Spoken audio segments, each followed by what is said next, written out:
もちろんあなたが来るのを見て私すぐにそんな機能は解除しようとしたよ。ただその時ちょっとだけ失敗しちゃって、ミトトンは人間の血に入れた殺人は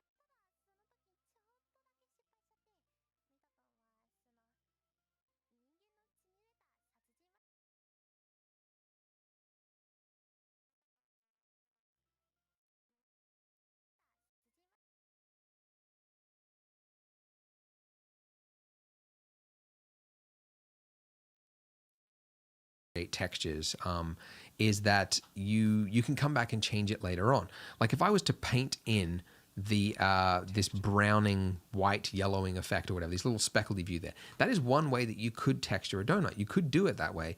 The problem is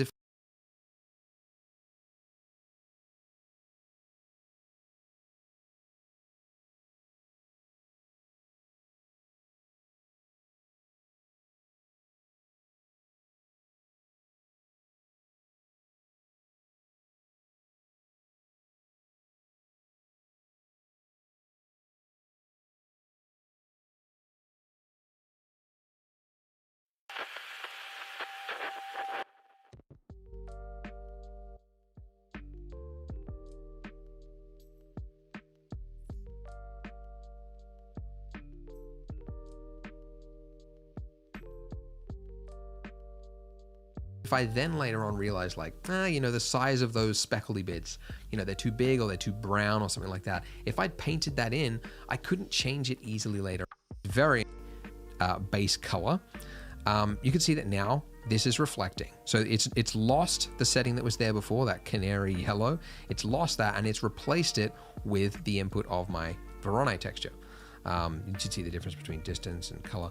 Texturing, it's a whole thing in and of itself. There's courses on procedural texturing. It's very interesting and you can do a lot with it. The great thing about a workflow like this, like using a node to create textures, is that you can come back and change it later on. Like if I was to paint in the this browning, white, yellowing effect or whatever, this little speckledy view there, that is one way that you could texture a donut. You could do it that way. The problem is if I then later on realize like, the size of those speckledy bits, they're too big or they're too brown or something like that. If I'd painted that in, I couldn't change it easily later on, but I could if I had done it with shaders over here, with procedural, non-destructive workflows like this. I could come back and change it at any time. So anyways, you can see that going left into this to right and then spitting it out into the material output. That is how we are creating a shader. Okay, so let's delete that and let's now create the actual texture. Okay, so I'm going to add or Shift A, same hotkey as the 3D viewport, by the way. I'm going to add in the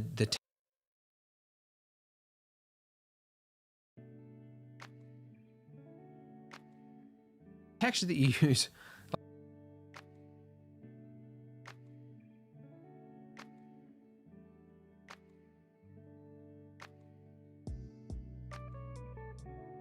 Like 10 times more than any of these others, to be honest, besides maybe image texture, is noise texture right here.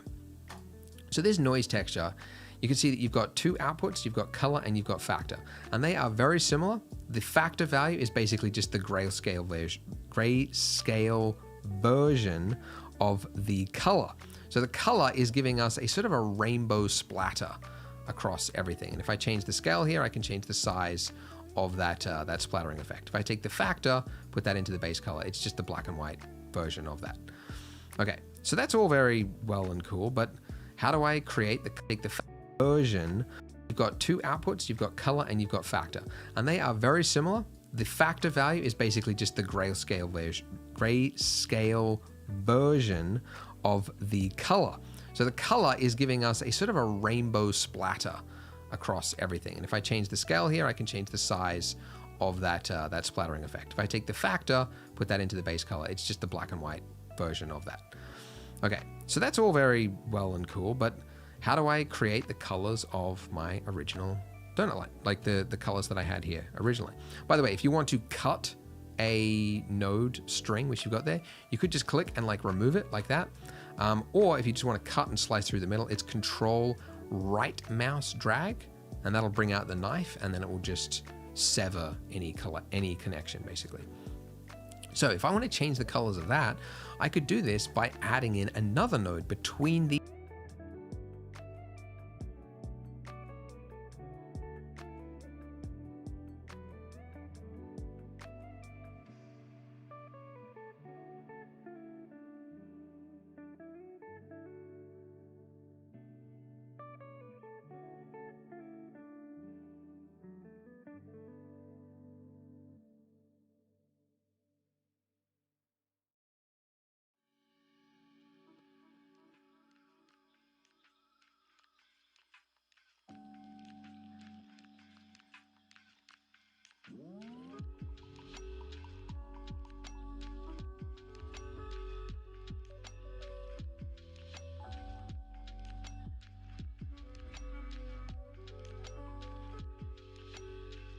these two, like my original donut light, like the colors that I had here originally. By the way, if you want to cut a node string, which you've got there, you could just click and like remove it like that. Or if you just want to cut and slice through the middle, it's Control right mouse drag, and that'll bring out the knife, and then it will just sever any connection, basically.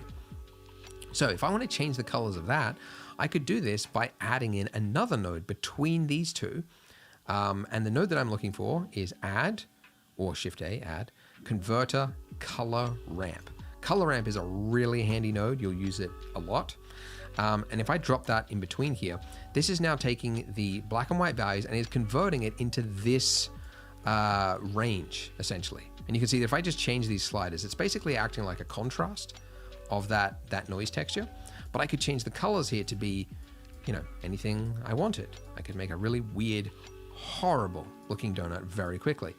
But if I change these to something a little more similar to the original donut color, something like that maybe, and then maybe make this like a little bit darker, a little bit more saturated. Horrible range, essentially. And you can see that if I just change these sliders, it's basically acting like a contrast of that noise texture. But I could change the colors here to be, you know, anything I wanted. I could make a really weird, horrible looking donut very quickly. But if I change these to something a little more similar to the original donut color, something like that maybe, and then maybe make this like a little bit darker, a little bit more saturated. Let's bring that across or something like that. That looks a little closer to something that was right here. Something else.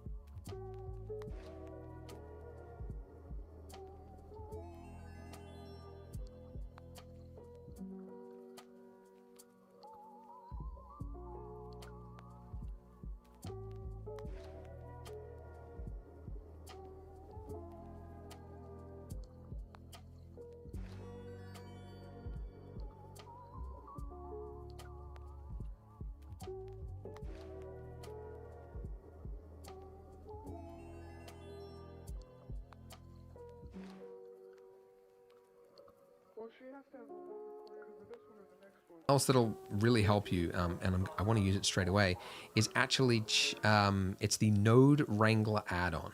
Because what I want to do is I want to preview my noise texture here to show you something, but you can't really see it very well.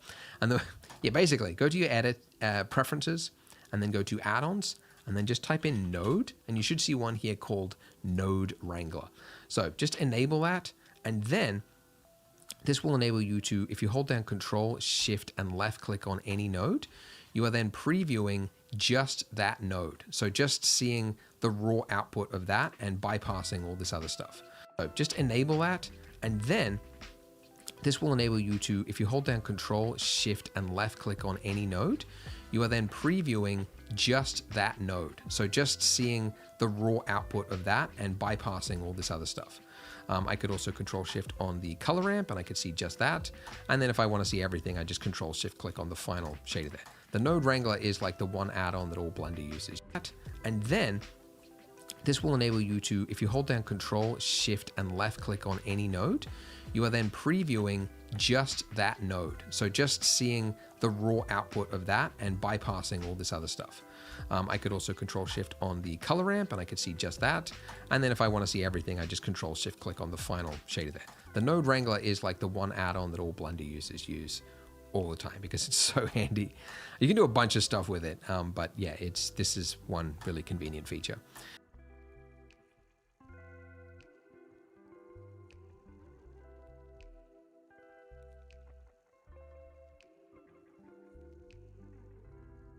Anyways, what I wanted to show you with this noise texture here is that it's actually, there's a bit of noise, sorry, there's a bit of stretching. The size of these splotches here are different to how they look on the top. On the top, they look fine, but on the sides here, they look stretched. And that is a little bit technical, but the way that any texturing works in 3D software is it has to take a 2D texture, think of like a Photoshop file, it's an image, and then it has to somehow map that onto a 3D model. In fact, this is actually very obvious when you add an image texture. So if I just add in an image texture, just to demonstrate this, yeah, let's use, why not? Let's use a thumbnail from the previous parts of this tutorial series. If I just paste this on here, bam, nice.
Nightmare fuel.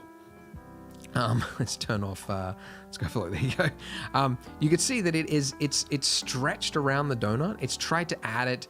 Yeah, it's mapped parts of that 2D texture onto this 3D model. It has to do it somehow, and it just so happens that the one that it does for procedural textures, which is what this is, this noise texture, it's just wrong. I think it uses UV or generated or something. Instead, we want to change it to something else. So we can one that it does for procedural textures, which is what this is, this noise texture. It's just wrong. I think it uses UV or generated or something. Instead, we want to change it to something else. So we can do that by adding another image, another node over here to the left. So Shift A, and then the one that you are looking for is Input Texture Coordinate. Texture Coordinate. So the default one is generated. So if you don't have anything connected into your vector input, which is, by the way, the vector input, vectors, how do you explain vectors? You don't. You just don't. In a beginner tutorial series, you don't need to know it. But really, the colors of these inputs, yellow goes to yellow, green goes to green, gray goes to gray. I mean, it doesn't actually, gray and yellow can be interchangeable. It doesn't really matter if gray goes into a yellow, but generally you want to use the same color going into the same color. So this blue one, you must make sure that at least you've always got a blue input going into it, but it should be a texture coordinate is the one you're looking for. So generated is the one that it will use by default if nothing is added into it. What we want to change it to is object. When you do that, you might think like, oh, it's broken, nothing's happened. It is there, it's just that the scale of this has changed. So I need to increase this to be much higher before I can see that back. And now you can see I don't have that stretching occurring across the donut.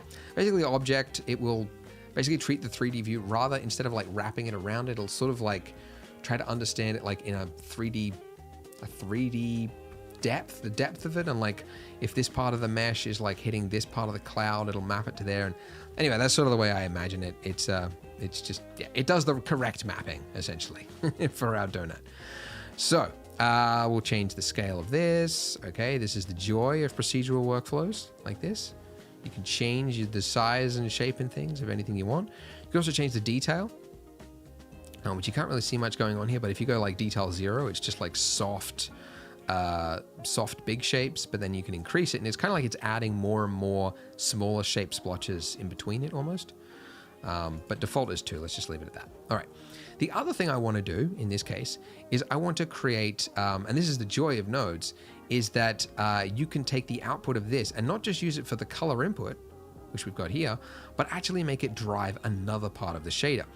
And one part of the shader we want to make it drive is the bump map, okay? Because looking at our reference here, you can see it especially on the silhouette, but you can see it here, like the surface. If you were to run your fingernail across that donut, you would see it like it would raise. There's little bumps and micro grooves and everything happening across there. So we want to make this splotchy effect not just affect the color, but also affect the bump. And we can do that by adding another node, because what we need to do is make it drive this normal input. And there is no way you could ever guess that normal is what would drive the bump information of a shader. And while it would be great to make it like user-friendly and say just call this bump, it's not just used for bump. It's used for a whole bunch of things. It's basic. Normal is the directions of the face on the model, essentially. So if you're doing something to the normals of a shader, you are changing the appearance of the way those faces look. It's all very technical. It's kind of mathematical. You don't really need to know it, other than to say that this is a blue input, input. So you couldn't take, and you could try, if you put the factor output of that noise texture into there, that would be wrong, okay? It doesn't know what to do. It's now like it's converted our faces from smooth to just hard. It's completely wrecked it. I would actually love it if it just came up as red. Like, don't do that. This thing should just be red. We need to convert this first into information that the normal thing can read. So to do that, we want to hit Shift A, and then go vector, and the node I'm looking for is bump. Okay, if I dropped this in here, if I drop it over a highlighted connector, it will now automatically drop it in there in the middle and connect it.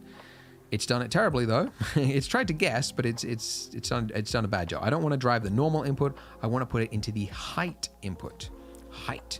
Okay, now it is appearing the way it should. It's just way too strong. Now you might think that what you need to change is the strength. It's actually not correct. The strength should always be 1. It's kind of like on or off, like bump. The one that you're looking for is distance, which is how in the 3D space, like how big do you want these bumps to appear? So it doesn't have a nice slider or anything, but it's the one you need. And I believe, I could be totally wrong on this, but I have heard, I'm pretty sure it's correct, but this distance value is in Blender units, which is by default metric. So this is treating this bump as if it is 1 meter. Like you want the bumps to be 1 meter, which is ridiculous. So it's about 100 times what it should be. So I'm going to change this to 0.002. 0.002. And now that is much better. Now you can't really see, can you see it? You can see it okay. You would see it a lot better actually if you turned up the detail. Now this is the joy of bump mapping, of normal mapping.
And you can't really see, can you see it?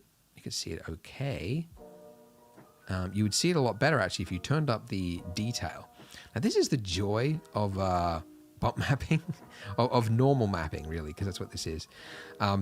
This is fakery. All this detail here is detail that you get for free. You can see it's not changing the silhouette of our donut, okay, which is important.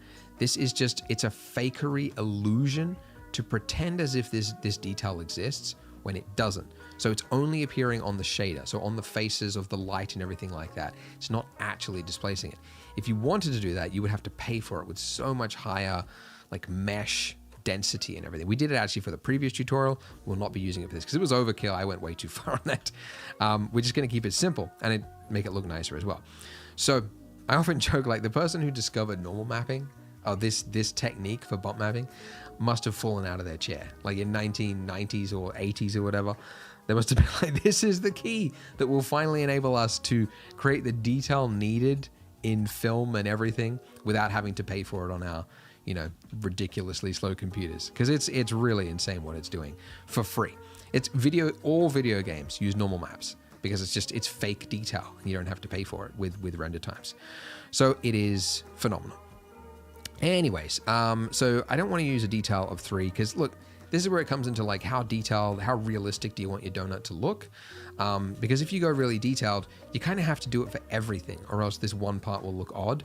I see it a lot because I got 2 kids now, 1 2, 1 4.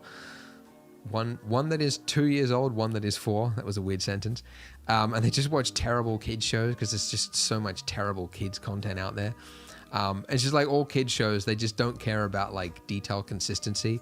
They'll have like a high res grass model and then just like this simplified house.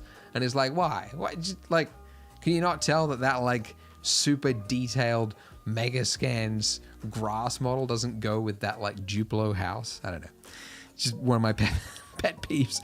But what I'm saying is like, if you go really detailed on this, you will have to do it for your icing, your everything. So we actually want to go simplified. Keep it sort of a stylized sort of look. I reckon around like something around about 3. That might look good. And then, you know, change the size of your scale or whatnot if you want to change that. But something like that. Like it's still clearly like not very, like the color hasn't changed much. And we're gonna in the next part actually do some texture painting, but you can see that it's got more visual interest there than was before. I might actually turn that down to like an even subtler amount, maybe somewhere in the middle. You can change it at any point in the process. That is the joy of 3D rendering. Okay, cool. So in the next part, we are going to be doing the painting aspect, where we're going to create that white part that goes around the middle there. And then we're going to be combining it with the rest of our shader here and learning some more good stuff. So click here to join me in the next part. See you there. So our existing node setup is a purely procedural workflow. This is all using computer mathematics and everything to create the result, which is all great, and it enables us to adjust things later on. It's great. But for the next thing that we want to add is this white bit around our donut, where it's been sitting in the fat, but it's like getting less hot fat on the surface maybe, so it's cooking it less. So it's a white part of it. And there's a number of ways, you know, there's always 100 ways to skin a cat in Blender. You could do it many different ways. You can make a gradient thing, do it all procedurally as well. But I find the fastest way, and actually probably the most, for something like this, like it's kind of like creative and you want to add some variation thing in there, you want to use texture painting. So Blender has that feature, texture paint, the little workspace at the top there. Click that, and this will take you to the texture paint window. Now, if you were to switch here, you can see that our donuts become purple, and that's because it needs an image texture to paint into, and one does not exist yet. You could create one over here, but really what you need to do first, and because we've already got a node set up already created over here, the best way to do it to make sure that you do it correctly and you haven't lost something is to add an image texture and then paint into that. When like basically add an image texture first and then switch to texture paint. So right up here, I'm going to hit Shift A, then go Input, Is it input? Sorry, texture, image texture. I know what I'm doing. Don't worry. Image texture is the one you're looking for. And then I'm going to take that and I'm going to plug that into the base color. So I'm going to override this. In fact, I don't need the color ramp anymore. I'm just going to keep the noise texture that's going into the bump at the moment.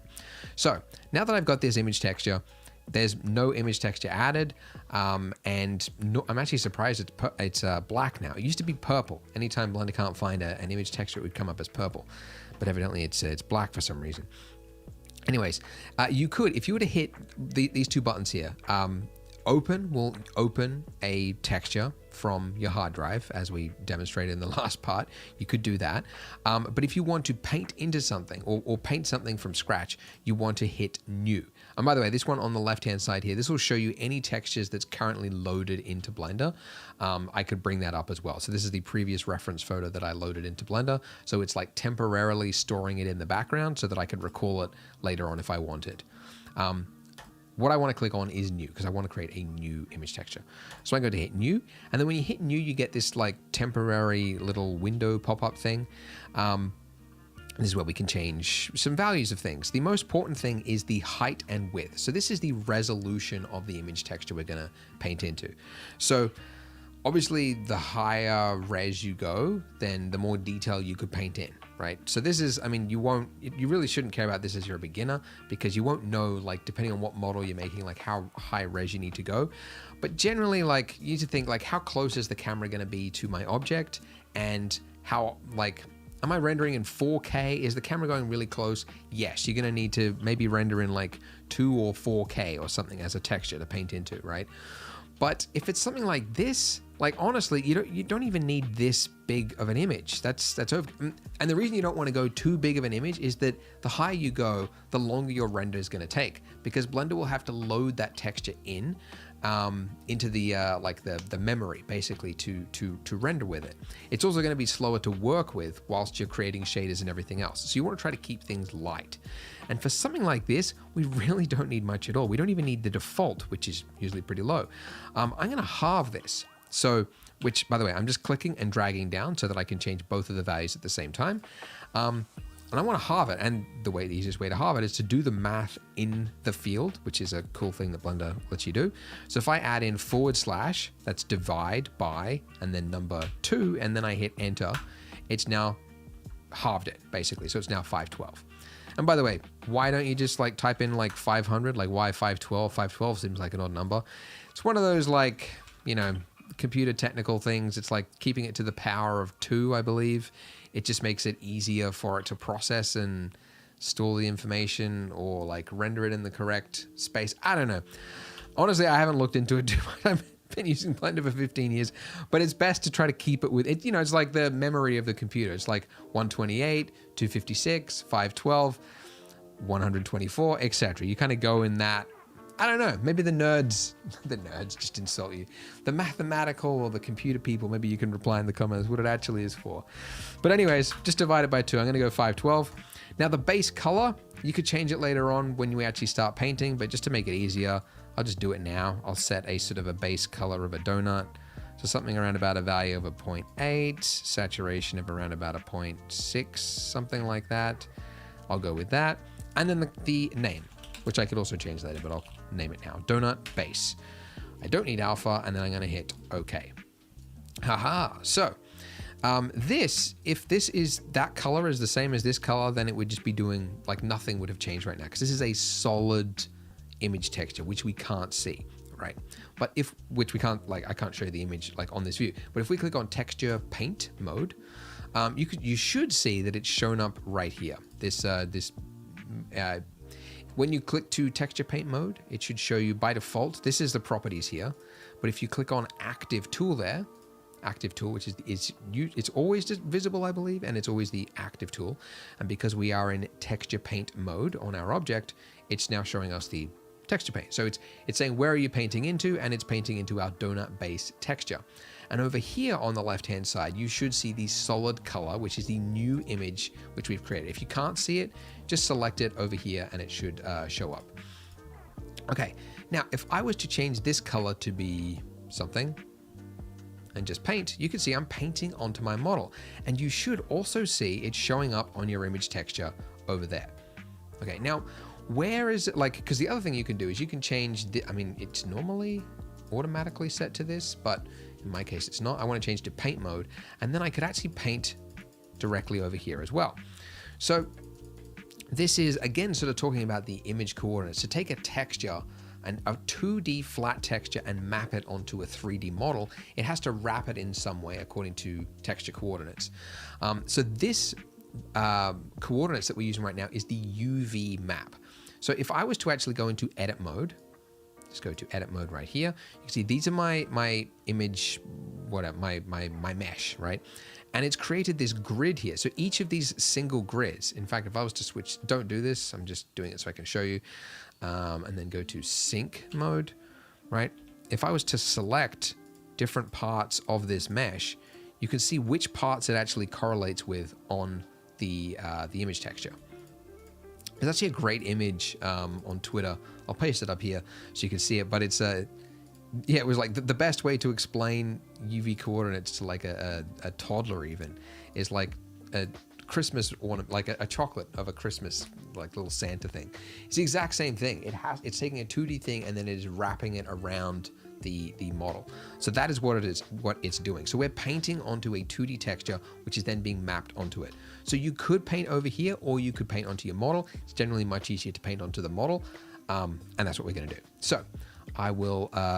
What view am I in? Yeah, let's go. Okay, image editor, paint mode, and then texture paint mode. Okay, and then this is turned on again. I got to turn that off. Okay, display. I don't want the image texture. Okay. All right, and then I want to change the fill thing. For some reason, it sets it as white. I don't know. And then I'll just click, single click, and now I've got my my donut base there. Solid color base, I mean. All right. Now, if I was to set this image texture, okay. All right, and then I want to change the fill thing. For some reason, it sets it as white. I don't know. And then I'll just click, single click, and now I've got my my donut base there. Solid color base, I mean. All right. Now, if I was to set this to a white color, and let's go, yeah, 0.8, 0.8 will be fine. And then I'll set it to kind of like a low strength. And I don't have, I've got a Cintiq sitting right next to me, but I will not use it because instead I'm going to click like this, just like you guys are with your little mouse. But obviously if you've got a stylus, then it's much better because you've got pen pressure. You don't have to do as many clicks. Click, click, click, click, click. But yeah, I'm painting around the middle part and you can see that it's reflected over there. I could also paint across here. I could set my brush strength, and the brush strength, same hotkey as we did with sculpting. It's F to change your size, not strength. Size is F, and then strength is Shift F, which is the exact same hotkeys as sculpting, which is nice. It's a nice thing that Blender does. It tries to use the, whoa, you see that little thing that just popped up there? That was like one of my scripts, my add-ons that I've got enabled, just had a fit right then for some reason. I don't know why. But that's third-party add-ons. You know, you get what you get. Sometimes it'll just have a hizzy fit. But anyways, yeah, one of the good things about Blender is like the hotkeys are generally consistent. Like G for grab and S and scale and rotate. You can even do that. You can do that everywhere. Like for nodes, like, yeah, I didn't even show you, but like, yeah, you could like take these and like scale them with S and rotate them. It's like, why would you need to rotate? But like you can, like all of the hotkeys are the same everywhere in Blend. It's really nice actually that they've done that. Unlike Adobe, looking at you, try and go from like Adobe to Illustrator and it's like, what? Like the pen tools are different and like everything's got a different, it just drove me crazy. Anyways, by the way, if you hit X, that is a hotkey from Photoshop. I know I just bad-mouthed Adobe, but there's a hotkey from Adobe of Photoshop. It's the same here. We'll just swap between two like a foreground and background color. So I want to keep white, but then I want to make this one my donut color.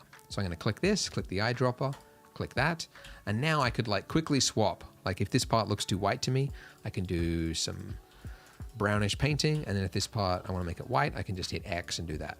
So the reason I'm doing this like sort of staggered thing is this is kind of how it looks. I mean, that looks like solid white. I think that was like a homemade recipe, but this one I've just looked in other photos and it seems to be not a constant color that goes all around it. It's sort of like splotchy. There'll be parts that'll have more and parts that'll have less. Not sure if you can hear, but Yeah, there's a crow that's just going ape outside. I like rented my office, my little studio here, and it's just a residential block, and I'm like, I have to make sure there's no like barking dog next door because that'll just like ruin tutorials. And I'm like, all right, dogs are cool. All right, everybody seems cool. Okay, I'm gonna do it. And then I like move in. Didn't realize that like at odd times throughout the day, it's just the trees around here. You just have birds fighting constantly and just barking at each other. So I just have to deal with it. Or more like you have to deal with it. But I don't even know if you can hear it. It's hard to understand what the microphone will pick up. All right, so that's pretty good. All right, not bad. Cool. We got a thing. All right. Now, one thing to note is when you do texture painting on a texture that you have created in Blender, or you've altered or modified in Blender, you can see that on this image thing up here, you've got a little star. And that star means that this image is not actually saved yet. It's actually, it's only visible in your current blend session, right? Temporarily. If you were to actually quit right now, which I'll just do something dangerous and say quit, it'll say, do you want to save your changes first of all for your blend file, but also do you want to save your modified images? That's a new feature of Blender, by the way. Never used to have that. So it used to be all the time people would paint something in Blender and then they would go, wow, that's loud. They would say, what happened to my texture? Like, why is it not in the thing? It's like, yeah, you didn't save it. So you want to save your texture. So you want to go save or save as, and it will then say, where do you actually want to, where do you want to save it? Okay, so let's save it right here. I'll call this, yeah, donut base. Let's do that. And now that little star there has gone. So that means now that if I was to exit, it doesn't matter because this thing has happened. If I was to do another little paint session here, the star has appeared again because it hasn't saved it. So the hotkey to save just the image texture, it's Alt-S. Do that and it's now saved over the image. All right, so back at my shader over here. I like the way this looks, but I want to also use parts of my noise text, which is what I had before, because I want to have that, this look, right? Where I've got that kind of,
browny, white, yellowy parts where it's all kind of like splotchy across it.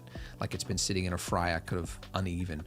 I feel like the more like commercial, because I've looked at so many donut references, the more commercial the donut operation, the more uniform and plain your donuts will appear. But if you're like doing homemade donuts or like artisanal donuts, I'm sure that's a thing now, you'll get like more interesting shapes and things. So anyways, take that as you will. All right, so what I want to do is I want to take the output of my noise texture and somehow infuse it with my base colors here. And the way that you do that is, in this case, because it is not a, if you were combining two shaders, which is a whole, you know, shaders, whatever, you would do it with a mix shader and you would get two inputs, which is a green. So you would take the green into the green, blah, blah, blah. What we want to do is combine two yellow, like the color of this tells you what sort of information it's being transported across. I want to take this grayscale and this yellow, which is basically just color information, and I want to combine them. So what I need is another node called a add color mix RGB. So if I take this mix RGB, drop this in right here, and then take the output of my factor input and drop this into the bottom input right here, what this will do now is if I set this factor amount here is showing which one do you want to show. If it's all the way to the left, it's showing just the top input. If it's all the way to the right, it's showing just the bottom input. Okay, and it's a simple like opacity slider. It's like if it's in Photoshop and there's a layer above it and you're changing the opacity. That's all it is doing. This mix box type, whatever, that is just like Photoshop. It is a blend type. It's a blending mode, which is in invert order for some reason. There we go. Now it's the correct order. And that will take, basically it'll do the exact same thing that it would in Photoshop. So this is an overlay. If I want to take just the dark parts of my bottom input, then multiply is the one that I want. So that way it'll ignore all of the white areas, shader compilation, the downfall of Eevee. It'll ignore all the white areas and just use the dark values. So now that this bottom input just becomes the dark thing. The one that I actually want though is overlay.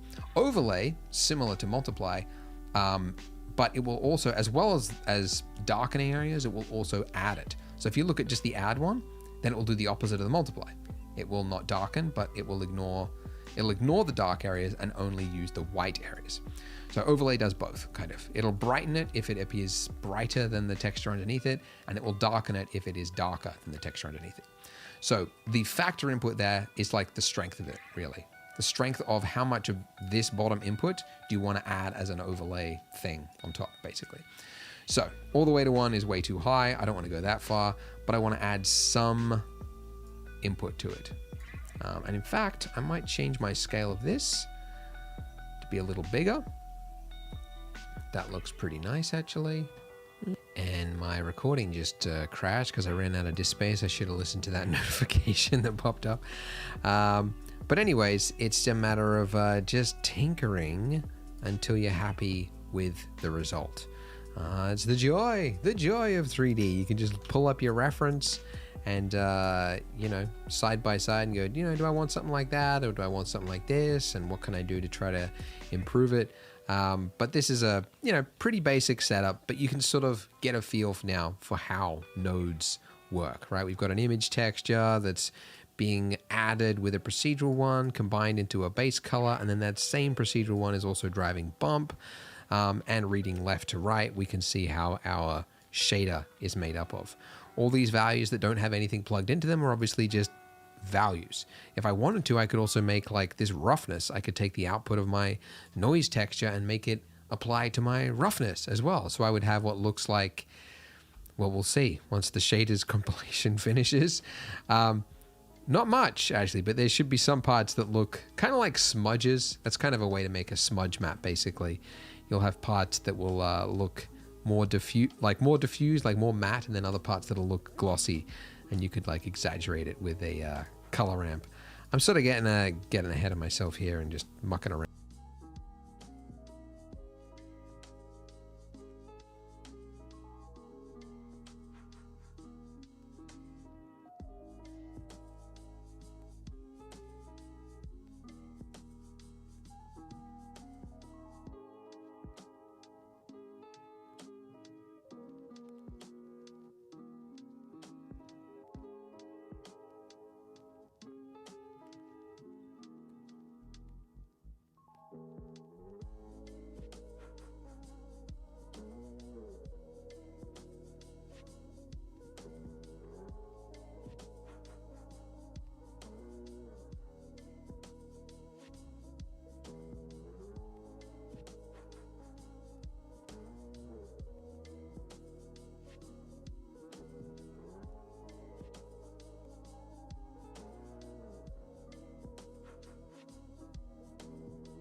around, but you can see how valuable nodes are and why before nodes, oh, it was tough times back in my day of Blender. There you go. You got what looks like puddles all over your donut now, just by making this noise texture go into the roughness thing. You can do a lot with it. But that's it. That'll do it for this part. So go ahead, click on the screen here to join me in the next part of our donut series. And I won't announce it just in case it changes again. I'll see you there. So we want to add some sprinkles to our donut, and obviously manually placing them by hand would be absolutely mad. And the previous method, which would be to use particles, which is what I taught from my old donut tutorial series, that's glitchy, it's outdated, and thank goodness we don't have to touch it because there is a new and better, amazing geometry nodes, which in the name kind of tells you a little bit about what it does, similar to what we just covered. Nodes, similar to material nodes. Geometry nodes lets you combine things, take this value, put it into that value, and then create new things, but for geometry, as in the actual mesh, the objects that are going on in your scene. It's really, really powerful. It's almost hard to overstate just how powerful it is. Because, for example, you could make a building, one building that has controls for the size of the building that changes depending on the number of floors it has, and then you've got like infinite variations. Or you could create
a geometry node system for power poles, right? So that they dynamically link. So we want to add some sprinkles to our donut, and obviously manually placing them by hand would be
be absolutely mad.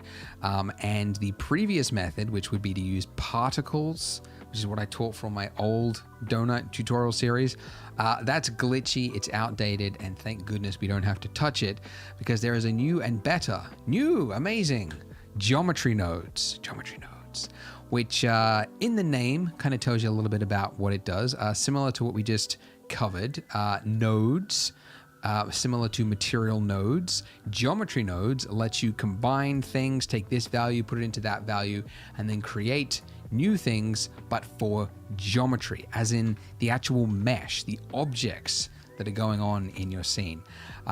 It's really, really powerful. It's almost hard to overstate just how powerful it is. Because, for example, you could make a building, one building that has controls for the size of the building that changes depending on the number of floors it has, and then you've got like infinite variations. Or you could create a geometry node system for power poles, right? So that they dynamically link together, and then when they get close to a building, it like attaches it there. Or you could make icicles dynamically appear on objects the closer they get together. Not to mention all the crazy stuff that it enables for animation and motion graphics. And that's just getting started. Like, this feature was only introduced very recently, and it's already enabling so much. By the way, speaking of which, brief pause for all of my fellow Blender users who learned geometry nodes when it was first introduced about 8 months ago for 2.92. Most of that's kind of redundant now because they have updated geometry nodes to a new fields-based system, and it's much easier to use. Don't get me wrong, it was the right decision, but it's surprising that it happened so soon after they just first introduced it. So I did a tutorial on it, and now that tutorial is kind of outdated. Shame for me. But anyways, I'm going to show you the new method. It is easier for everyone to use, and it's good that they did it. But anyways, let's get to it. So you want to obviously select the object you want to have the sprinkles scattered on, which is our icing. And to access geometry nodes, you could do it a couple of ways. One would be to split your view and then change this new view to the geometry node editor. But I instead prefer to create a workspace for it. So if you click the, because there's not one here by default, if you click the little plus icon, then go general, there is one that you can enable called geometry nodes. So click that, and now we've got this extra one at the top there for geometry nodes. I'm going to move this over. Oh, you can't actually move it over.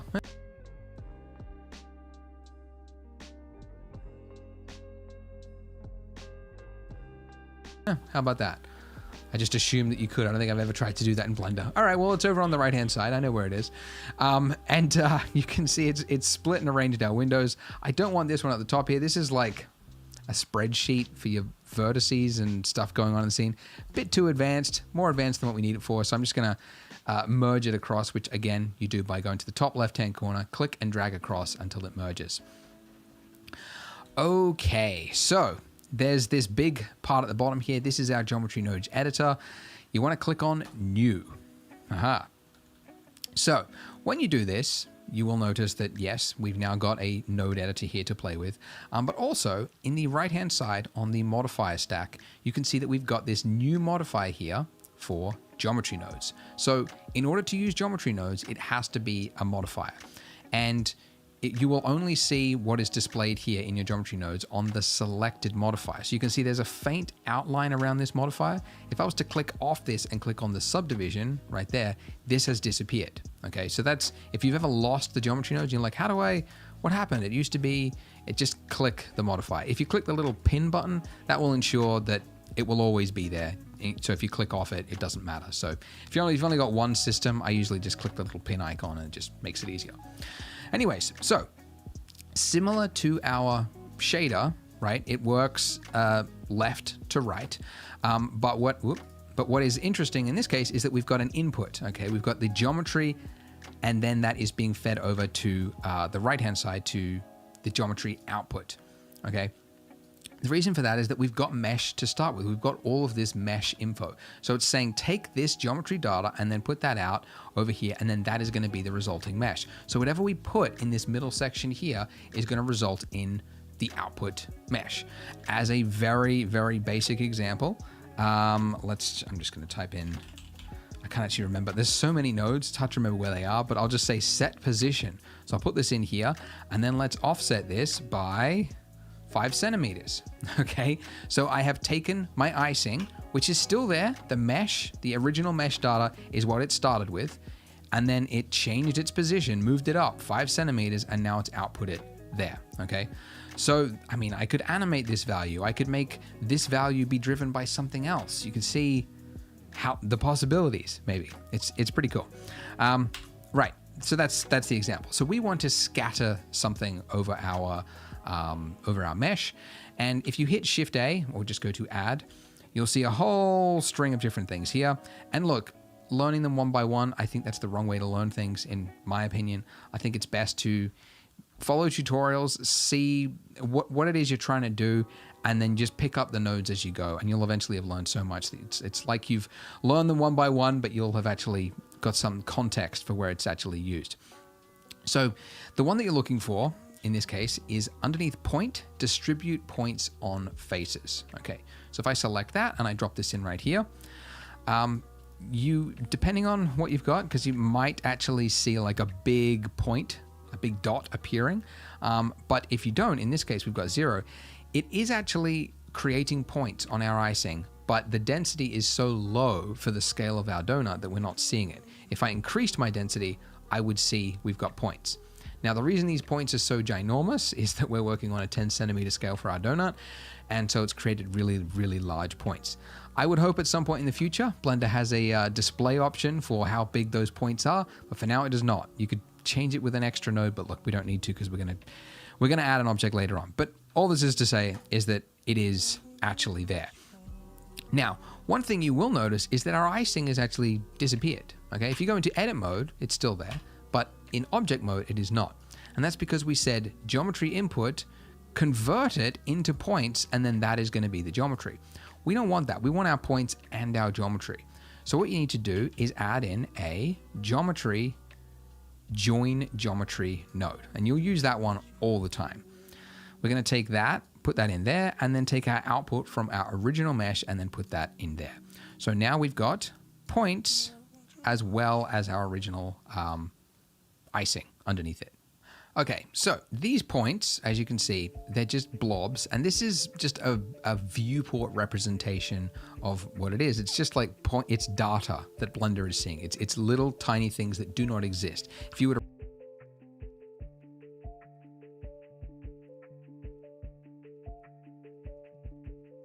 render it, you would not actually see anything. You just see your original donut because it's not using these points anywhere. So what we need to do is we need to, well, first of all, we need to have an object for this to replace our points. So let's set our density to 0, just so that we can actually not see those ginormous points blocking our view. And we want to model the object that we want to be placed on our icing there, which is a sprinkle. And there's various types of sprinkles. We're going to go for the most common one, which is based off a what shape? A cylinder. So Shift A, I'm going to add in, this is a new object, so it's not in edit mode or anything like that. New object, cylinder. Now when you do that, again, scale of Blender, thinks we're working at like 10 meters scale or something. We can just turn that all the way down to its like absolute smallest size, to like down here, and it's like almost the right size, but yeah. And then the vertice count, because this is going to be scattered all over our donut. You can see the number of like faces on there. It's quite a lot. That's a very detailed singular sprinkle. We don't need that much. So I'm going to set that to instead 8. All right. So now I've got that. Let's just move this. It's quite a lot. That's a very detailed singular sprinkle. We don't need that much. So I'm going to set that to instead 8. All right. So now I've got that. Let's just move this to the side here. Move this up, and I'm just going to increase the scale of the the Z axis, so SZ, just so that I can just roughly get about the size of the sprinkle, and also just to scale it just S without any axes, just so that I can make it a little bit bigger, and that looks pretty good to me. Okay, so now with my icing here selected, I am going to, between here and here, where it joins in, we're going to create our, we're going to start referencing this new cylinder as our sprinkle. So you'd think it would be under points, but it's actually under instances. So instances, this is a word it's just under instances. We'll talk about it later. Under instances. And there's two here that I always get them confused. Instances on points or instances to points. And the one we're looking for is instance on points. And I always get them confused. I don't know. I think they got to come up with a different name to like delineate properly. Yeah, I always click the wrong one. But we're creating points, and so therefore we want to put an instance, which is going to be an object that is like referenced fast, like it can like stream it essentially without loading in the data 1,000 times. That's what an instance is. So we're putting that instance on our points. Okay, so we've got this node here. And now this instance, whatever we put in this instance is going to be our points, essentially. So if we were to actually select our cylinder up here in our outliner, and if we were to just drag this over to our geometry nodes thing, look what it does. It creates an object info node with our cylinder selected. Another way to access that would be underneath input object info right there if you happen to lose it. But that's a really short and easy way to just click, drag it across, and now I've got it selected there. And if I take the geometry from that and then put that into the instance of that, we won't see anything because our density is set to nothing, basically. Now you can see something's happening. We've got cylinders, little tiny cylinders appearing on our icing. Now, these cylinders are looking really short and stubby. What's going on? This comes back to that problem that if you watched the whole series from the start, you'll know that when you scale and do things, and when I was scaling this, what it did was it changed the scale of this object here. And that's it's not been applied to the object data yet, essentially. So what you need to do first is hit Control A and then apply scale. And now it's actually referencing the object correctly. Okay. So far so good. It is rotating it though the wrong way because it's rotating it upwards because that's how this cylinder looks. So I'm going to rotate this on the x-axis. So Rx, and then you can see in the top left-hand corner, that'll actually give you the rotation amount. And I want to go for exactly minus 90 degrees. And you could actually type it in by hitting minus 90, and then you'll get that. Or another way is to just hold down Control, and then it will snap it to the nearest 5-degree increments. So that's a way that you can rotate something to an exact axis or an exact amount, basically. So this comes back to that problem that if you watched the whole series from the start, you'll know that when you scale and do things, and when I was scaling this, what it did was it changed the scale of this object here. And that's it's not been applied to the object data yet, essentially. So what you need to do first is hit Control A and then apply scale. And now it's actually referencing the object correctly. Okay. So far so good. It is rotating it though the wrong way because it's rotating it upwards because that's how this cylinder looks. So I'm going to rotate this on the x-axis. So Rx, and then you can see in the top left-hand corner, that'll actually give you the rotation amount. And I want to go for exactly minus 90 degrees. And you could actually type it in by hitting minus 90, and then you'll get that. Or another way is to just hold down Control, and then it will snap it to the nearest 5-degree increments. So that's a way that you can rotate something to an exact axis or an exact amount, basically.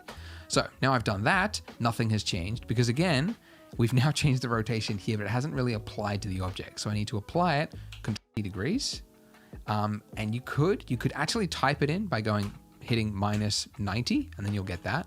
Or another way is to just hold down Control, and then it will snap it to the nearest 5-degree increments. So that's a way that you can rotate something to an exact axis or an exact amount, basically. So now I've done that, nothing has changed because again, we've now changed the rotation here, but it hasn't really applied to the object. So I need to apply it, Control A, rotation. Haha.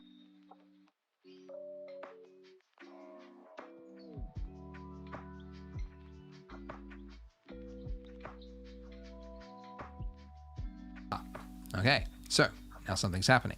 I'm going to increase the density here so that we can see more of our sprinkles, okay?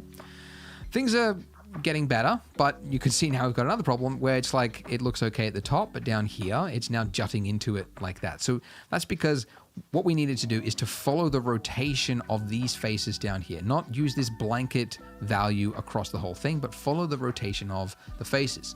So, and this is where, you know, a lot of people find geometry nodes is very complicated and complex, and it is. It does kind of change your workflow from being like a canvas tool, like an artist, to kind of thinking more mathematically. But what we've got here is distributing points. So we're creating points, and each of those points could have a rotation based on the face, right? So each of these individual points before them, with their little like blotchy shapes, they have a rotation applied to them. So if we took that rotation from the face and put that into here, which is our instances, now it's actually matching the rotation of the face. So it's kind of wrapping around it, which is really cool. It's what we want. So let's increase our density here. And you have to use really high values here because we're working at such a small scale. So this density value, if you were making a, let's say like a grass or something across here, right? Like working at like 2 meters, right? Let's say, or like a human scale, right? You would need to use far, far less, you know, maybe 50, if you want like 50 scattered rocks across here. It's essentially, what is it? It's density per meter. And because we're working at like 10 centimeters, a tenth of that, is like we have to really crank this up to get, you know, if we want 90 sprinkles on our donut or something, I guess we have to go 9,000, something like that. Anyways, we just have to use really, really large amounts. All right, now, once you start adding, once you get to, yeah, let's go 50,000. I'll show you how to make this easy. I'm just doing it progressively so you can understand things. But yeah, let's go 50,000. You can see that, okay, it's cool, but like, okay, now our rotation looks silly because it's following it like it's made of straw. It's like all combed into it. Whereas really we want each of these points to individually rotate, still apply to the face so they're not like jutting out crazy, but rotate around it. So between here and here, this rotation value we need to tweak. So again, you're not to know, or you'd never guess what node to use. It's one of those things you can only learn from tutorials. But the node that we're looking for, Shift A, is underneath Utilities, and we're looking for Rotate Euler. Is that how you pronounce that word? Euler? Euler. Euler. Come on, no way. Euler. Wow. Euler. Euler? Leonard Euler. All right, that is wild. That's why. All right, he's Swiss. Basel, Swiss. All right, cool, man. Euler is how we're supposed to pronounce your name, but you're dead, so Euler is. I'm going with Euler. It makes more sense to me. It's got an E and a U and an L and an ER. Euler. No, Euler. Euler. All right. So we drop this in here, making sure it's in the rotation. And now we can tweak it. So if we hit rotate by, and we just like, you know, rotate on one of these values here, you can see that we're rotating it on that specific axis. And look, we're getting some weird looking effects. Okay. The axis that we want to use is the Z axis because we're looking top down. So hit the little Z thing up there. We want to rotate along this axis. Okay. So if we just increase this, you would see that we're rotating it, but it's not actually on the right axis. Like something weird's going on. And that's because by default base orientation is object, which I guess is the orientation of this object, but we want it to be local. And now it is local, I believe, to this sprinkle. That's my understanding of it. Whatever, could be wrong, but that's fine. Cool, so that's good. Now, you can see that we're rotating it, but they're all getting the exact same value. So we want to add basically randomness to this single value there. And the node for that, let me just move this up here so we're a little cleaner and easier to understand, is just type in search, and it is random value. This is one you will use all the time because it is very, very common when you're making something, you want to have random values for each new iteration or point or whatever. So this will generate a random value And there's a number of ways to do it. The default is float, which means just basically a single number, and it'll give you something between 0 and 1, okay? Now, if I was to take this and put this into here, you can see that it is working. It's rotating each of those points on its own individual axes. But yeah, it's on all axes. So all the axes are getting a random value between 0 and 30. And it's not what we want. It's a little bit mashed up. So what we want to do is change it from float to vector. So vector, and this is where some people go like, oh, geometry nodes, it's too complex. I get it. Like vector, right? What is a vector? It's basically, it's 3 axes, okay? Your X, your Y, and your Z, your X, your Y, and your Z. So it's just like this, 0 to 30, but we've got it for each individual axis, which is exactly what we want. So if we were to put this into here, rotate by, now it's generating on 0 to 1, but we can say not the X and not the Y axes, just the Z axis. All right, so it's working. Each point is getting their own individual rotation. It's adhering to the direction of the icing, but it's not fully rotated, right? Something's going on. That's because this value here. We need to increase this, and you'd think like 360, right? Because 360 degrees. And I was actually confused by this because it looks like, yeah, like it's already rotating like way more than, 360 degrees. This is actually a radian, like this is degree because it's got the little degree thing there. This is a radian value, which is, I guess like a single, it's like, actually I spoke to Erendale, who is a guy who really knows his geometry nodes, paid for some of his time to just ask him a load of questions. But basically a radian, it's like pi, In fact, if you type in pi, Pi, you'll get the value, 3.142. That'll give you 180 degrees because it's like half the circle. This is where I like blanked out in math in class. I just like, all right, what do I need to do to like pass the test? but he evidently knows what he's talking about. It's double pi because it needs to be more than 180 needs to be 360. So it's double pi, I discovered, is tau, T-A-U. If you type that in, it's double pi. And that's all the value you need. Like, so basically, I mean, you don't have to remember like to type in tau for the thing. It just, anything more than 6 will give you the correct thing because it just has to be more than 360. So that was all to explain that, yeah, basically why, oh gosh, how many times am I gonna try it? Yeah, that's all you need to know. Okay, so we got a random value, good. It's working, things are working, great, cool. All right, the next thing to solve is how do we stop the sprinkles from appearing in places where they should not, right? We don't want it on these globbity bits, and we also don't want it underneath the icing, which is what's happening. It's putting it on both axes. So what we need to do is do something called a weight paint. Okay, so if we select our icing and then hit Control Tab, that brings up a pie menu here for the different modes. So we've already used edit mode. We've already used sculpt mode before, but there's one here, weight paint. Oh, I actually did it because I was practicing for this tutorial. I've already done it. When you do weight paint, it will automatically add in a vertex group to it. So a vertex group it's basically like a value of between 0 and 1 for each individual point on your mesh, and you basically paint it in. Now it's covered in sprinkles right now, so I'm going to go to my modifier stack, and as we learned before, this little button here will disable a modifier from your viewport only, and this one would disable it from your render, but yeah, just viewport, turn it off. Okay, so if I was to now just paint on here, whoops, by default it would be this. Hey, why are you back again? It's painting what looks like a heat map, okay? So the way this works in weight paint, dark blue is a value of 0, red is a value of 1, and then these other values are obviously leading up from there, like light blue, then green, then yellow, and then red to be all the way to 1, okay? So we want to paint, essentially, where do we want our sprinkles to go? Okay, so I'm going to change the size, I'll change my weight paint, so that's Control F. Same hotkeys as before for texture paint and sculpting. F to change the size of your brush, and then Control F to change the weight in this case. All right, so I don't want it on those inner parts. I definitely don't want it down here like that. So just where it could logically actually appear. And then the other thing I'll do, because this is where you sort of get a little bit artistic, but yeah, you don't want to have like constant values anywhere. So I'm just going to use like single clicks to just say like no sprinkles here or less sprinkles, right? So I'm giving a lower strength value. And then I'll just do a few little, it just makes it, yeah, it just makes what you're creating look more interesting when you've got something that is a little bit more unpredictable than what you would get normally. Okay, so once I finish weight painting, hit Control Tab again, and then go back to Object.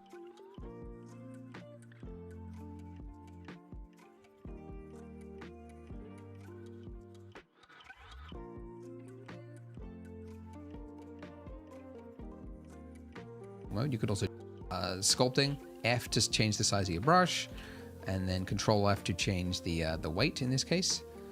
All right, so I don't want it on those inner parts. I definitely don't want it down here like that. So just where it could logically actually appear. Paint a modifier from your viewport only, and this one would disable it from your render, but yeah, just viewport, turn it off. Okay, so if I was to now just paint on here, whoops, by default it would be this. Hey, why are you back again? It's painting what looks like a heat map, okay? So the way this works in weight paint, dark blue is a value of 0, red is a value of 1, and then these other values are obviously leading up from there, like light blue, then green, then yellow, and then red to be all the way to 1, okay? So we want to paint, essentially, where do we want our sprinkles to go?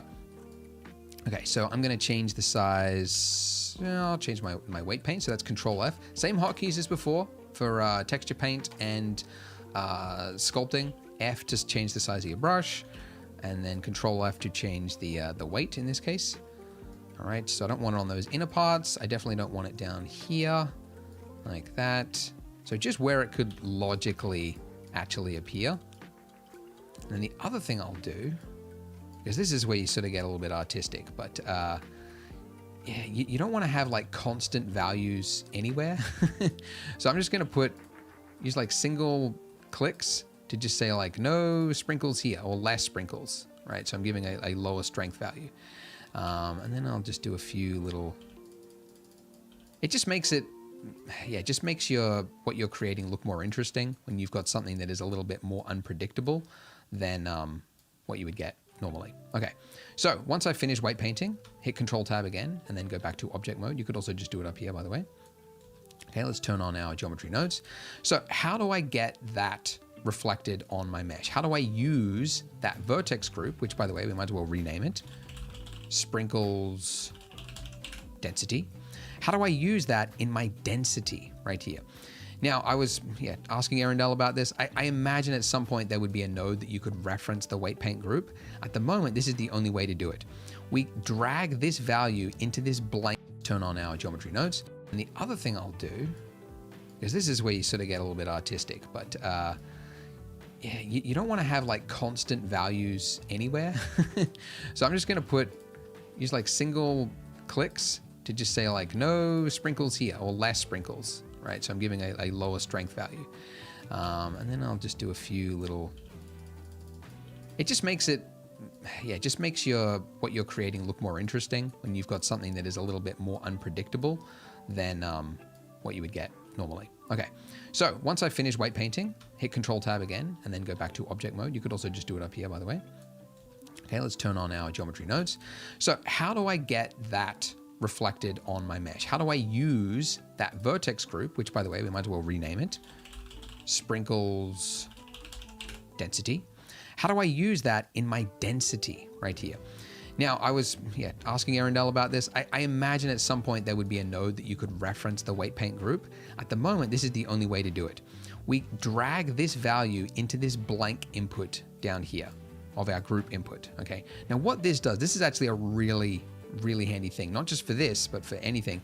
This is exposing a value. When we take something to this once I finish weight painting, hit Control Tab again, and then go back to object mode. You could also just do it up here, by the way. Okay, let's turn on our geometry nodes. So how do I get that reflected on my mesh? How do I use that vertex group, which by the way, we might as well rename it, sprinkles density.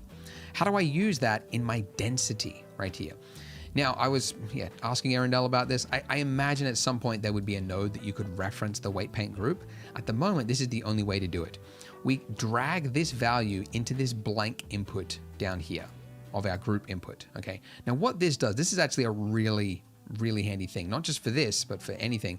This is exposing a value. When we take something from here and we put it into one of these blank things, what it's also doing is it's putting that value over here in your modifier stack.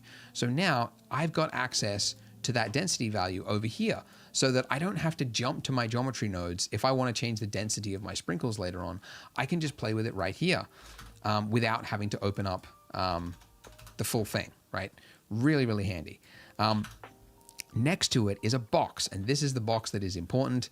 It is the weight paint box, or the vertex group, or is it, maybe it's just any attribute. Anyways, you'll see that if I click that little thing, it changes from a number to basically a text field, and then you can reference different attributes of the object. The one that we're looking for, of course, is the one that we have called sprinkles density. All right, now when I did that, what exactly happened? Nothing. And that is because it has assigned a value of 0 to 1. Okay, whereas previously, before, we were using values of 50,000. So I would need to convert my 0 to 1 to a 50,000 thing, which I could do with a math node. Okay, so that was utility, math. Set this to multiply, and then put this in here. And then if I added in 50,000, now I would get that only appearing where it needs to be. Ta-da! Isn't that great? So, and then if I wanted to, I could also take this value and plug this in over here. And then now this controls my density, right? It's my exposed density of this thing. Oh, and it's also, yeah, I guess it's got a maximum. I mean, this is the other thing, like we're going to change this in a second because there's another problem that we've now got. Okay, so it looks cool, but how do we stop the clipping? Clipping. Each of these sprinkles is intersecting with other sprinkles. How on earth can we fix it? Well, we couldn't previously with particle nodes. We were just out of luck. We would have to just play with this seed value.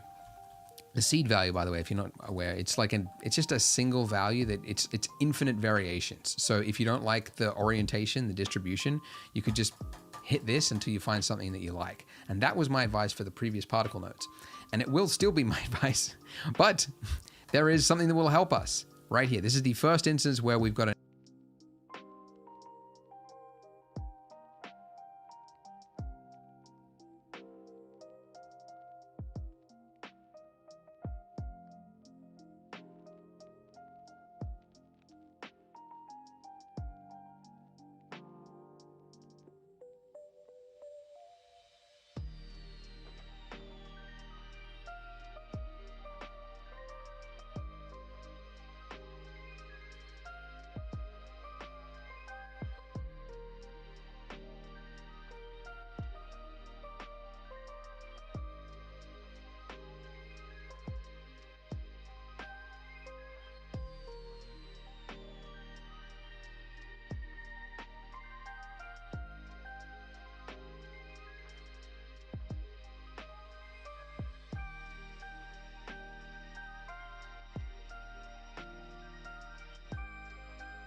an advantage over particles.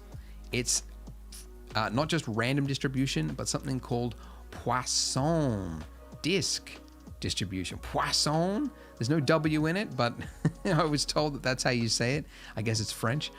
When we use this, okay, first of all, we've lost something, okay?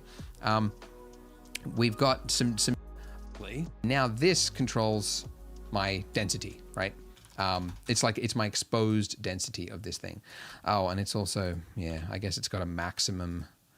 I mean, this is the other thing. Like, we're going to change this in a second because there's another problem that we've now got. Okay, so it looks cool, but how do we stop the clipping? Clipping. Each of these sprinkles is intersecting with other sprinkles. How on earth can we fix it? Well, we couldn't previously with particle nodes. We were just out of luck. We would have to just play with this seed value. The seed value, by the way, if you're not aware, it's just a single value that it's infinite variations. So if you don't like the orientation, the distribution, you could just hit this until you find something that you like. And that was my advice for the previous particle nodes. And it will still be my advice, but there is something that will help us right here. This is the first instance where we've got an advantage over particles. It's not just random distribution, but something called Poisson disk distribution. Poisson? There's no W in it, but I was told that that's how you say it. I guess it's French. When we use this, okay, first of all, we've lost something, okay? We've got some new, so let's just talk about this a little bit. Okay, so we've got, by default, it'll be set to 0, and the density max is probably set to, I think, 10. That's probably what yours is. But if we set this to 50,000, that is now identical to the random distribution, okay? So random, Poisson disk, density max is the exact same thing as your density value. What Poisson disk gives us as an addition is something called distance min. And the way this works is each of these points, right? So that's a point right there. It's going to create a radius around it. So if I was to just increase this to something really small, because this is meters, so we're working on like 10 centimeter scale, it's going to create a radius around it. And then if there's a point inside that radius that's near this one, it's going to cancel that point. So it's going to delete that point. And then of course, obviously, if I increase the size of my radius, it's now going to find more points and it's going to delete that point as well. So what I want to do is just keep increasing this until, I'm using annotations. I turn that off. Until it starts to look plausible. Now the thing is it's still not perfect, because it doesn't know the rotation of these points. It doesn't know what this object size is. All it knows is that there is a point there and it's creating things and it's, canceling out that point. But sprinkles, obviously, if two of them are like side by side, it shouldn't be canceled out, right? Because they're not intersecting, okay? But it doesn't know the rotation of it. So really, the only way to fix this would be for Blender to have something called circle packing or some sort of packing algorithm, so it could read what the size of the objects are and then try to arrange them so that they're not intersecting. Currently, the two options we have with this method is to increase it to a really high amount so that even the 2 points couldn't touch each other end to end like that. But then it doesn't look realistic because the spacing is too big. So what I suggest is use something that is a little plausible, like you've still got them pretty close together, and you'll get rid of most of the clipping this way, but then the seed value, you want to change that until you got something that it's like there's not as much clipping. So my advice is still pretty similar to before, but at least it's better because we've got the radius. So it'll detect most of the clips and it'll get rid of it, but you want to find something that will not have as much intersection. But don't bother with that now because it's going to change as we do more things. All right, so what I want to do now is because you can see we've still got we're not using the weight paint group anymore. So when if you're just using random, you would use the weight paint group, which as you might remember is this. So it's using our I hope this isn't too confusing. Sprinkles density vertex group. So if we wanted to use it in random mode, we would use that. But in Poisson disk, we want to instead put it into density factor, which is conveniently a value between 0 and 1. So we don't even need to do any multiplication or anything. It's now, this is our density, this is our weight paint group. So in fact, if we want to tidy this up, we could say weight paint, okay? And then this one, we will say sprinkle density. Okay, and then sprinkle density is going to be driving our density max. So actually I actually like poison disc more because you get random, it just like puts it all into one thing and you have to do a bunch of nodes to mix it up. But poisson disc will give you these extra things. So it's a lot nicer. Cool, let's clean this up a little bit better actually. Sprinkle density. Now here's something else. We've got this density factor. Now, you know, around 50,000 is what we want, but that's like, I want to be able to just click and drag, and it's really annoying to do it at such really high values. So what I like to do instead is add in a math node, put this in here. So it's for our sprinkle. This is still pretty similar to before, but at least it's better because we've got the radius. So it'll detect most of the clips and it'll get rid of it. But you know, you want to find something that will not have as much intersection. But don't bother with that now because it's going to change as we do more things.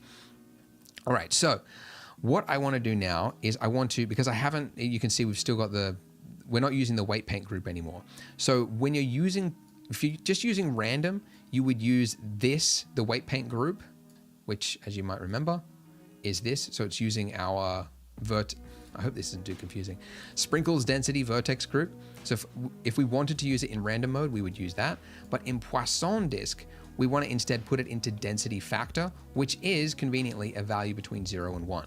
So we don't even need to do any multiplication or anything. It's now, this is our density, this is our weight paint group.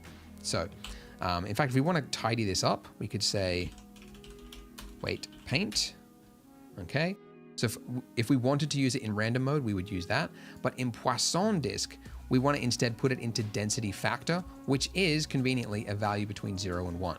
So we don't even need to do any multiplication or anything. It's now, this is our density, this is our weight paint group. So in fact, if we want to tidy